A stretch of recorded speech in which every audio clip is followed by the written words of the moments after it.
PV Narasimha Rao Bharat के आर्थिक सुधारों के जनक। पीवी नरसिम्हा राव, जिन्हें भारतीय राजनीति में एक प्रमुख सुधारक और दूरदर्शी नेता के रूप में जाना जाता है, का जन्म 28 जून 1921 को आंध्र प्रदेश के करीमनगर जिले के बंगरा गांव में हुआ था। उनका पूरा नाम पामुलापति वेंकट नरसिम्हा राव था। भारत के 9वें प्रधानमंत्री के रूप में उन्होंने 1991 से 1996 तक देश का नेतृत्व किया। इस अवधि में भारत में व्यापक आर्थिक सुधारों की नींव रखी गई, जिनका श्रेय मुख्य रूप से उन्हें दिया जाता है। नरसिम्हा राव का बचपन एक साधारण किसान परिवार में भी था, लेकिन उनका झुकाव शिक्षा की ओर बहुत गहरा था। उन्होंने उस समय के सामाजिक परिवेश और अंग्रेजी शासन के तहत भारत के हालात को गहराई से समझा। उन्होंने उस्मानिया विश्वविद्यालय, पुणे और नागपुर से अपनी शिक्षा पूरी की और कई भाषाओं के अज्ञात बने। नरसिम्हा राव न केवल तेलुगु और हिंदी बल्कि अंग्रेजी, संस्कृत, तमिल, उर्दू, मराठी और फ्रेंच जैसी भाषाओं में भी निपुण थे।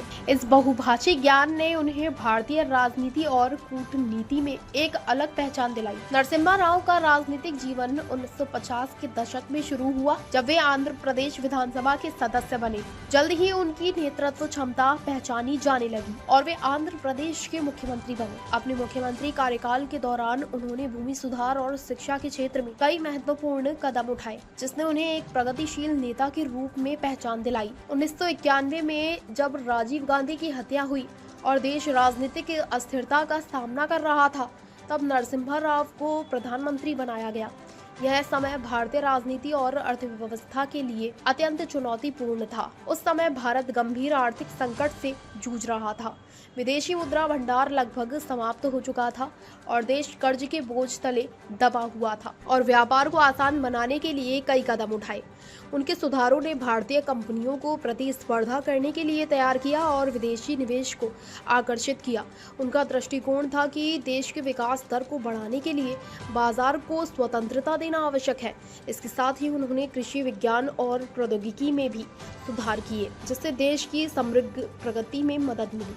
नरसिम्हा राव की विदेश नीति भी उनकी दूरदर्शिता का प्रमाण थी। उन्होंने अमेरिका, रूस और अन्य शक्तिशाली देशों के साथ भारत के संबंधों को मजबूत किया। उन्होंने भारतीय विदेश नीति को स्वतंत्र और संतुलित रखने पर जोर दिया। उनके कार्यकाल में ही भारत ने इजराइल के साथ राजनयिक संबंध स्थापित किए, जो उस समय एक साहसिक कदम माना जाता था। इसके अलावा उन्होंने भारत के रक्षा क्षेत्र को भी मजबूत किया। उनके कार्यकाल में ही पोखरण में परमाणु परीक्षण की तैयारी शुरू हुई, जो बाद में 1998 में अटल बिहारी वाजपेयी के कार्यकाल में पूरा हुआ। नरसिम्हा राव ने भारत की सुरक्षा और कूटनीतिक स्थिति को अंतर्राष्ट्रीय मंच पर मजबूत करने में महत्वपूर्ण भूमिका निभाई।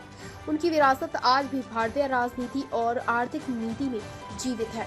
जिस प्रकार से उन्होंने देश को आर्थिक संकट से बाहर निकाला और एक नई दिशा दी, वह उन्हें भारतीय इतिहास में हमेशा यादगार बनाए रखेगा। नरसिम्हा राव की कहानी एक ऐसे नेता की है जिसने अपने विवेक और साहस के बल पर देश को विकास की राह पर अग्रसर किया।